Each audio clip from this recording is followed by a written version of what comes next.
விஜய பார்த்த உடனே எப்படி எப்படி வந்து உங்களை வரவேற்றாரு? என்ன நடந்துச்சு அந்த இடத்துல? ரொம்ப மகிழ்ச்சியா வரவேற்றாரு. ரொம்ப மரியாதையோட நடந்துக்கினாரு. அவரே வந்து ஸ்நாக்ஸ் எல்லாம் எங்களுக்கு அவர் கையாலேயே கொடுத்தாரு. காஃபி டீ எல்லாம் அவர் கையாலேயே கொடுத்தாரு. பக்கத்திலே உட்கார வச்சுக்கின்னு எங்களுக்கு நல்ல கௌரவத்தையும் கொடுத்தாரு.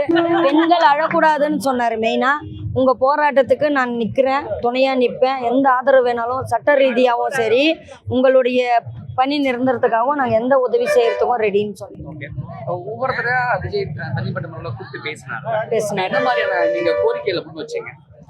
எங்க கோரிக்கை இந்த 3 தான். பணி நிரந்தரம், கான்ட்ராக்ட் ரத்து செய்யணும், தனியார் மையத்தை ரத்து செய்யணும். இல்லையா எங்க வழக்கு கோர்ட்ல இருக்குது, நாங்க பணி நிரந்தரம் வாங்கிக்கிறோம்.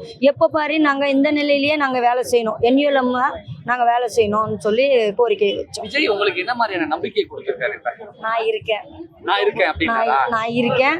உங்களுக்கு எந்த உதவியானாலும் உங்களுக்கு நாங்க ஆதரவு கொடுக்க நாங்க ரெடி. வேற என்னெல்லாம் சொன்னாரு விஜய்? வேற என்னெல்லாம் பேசினாரு?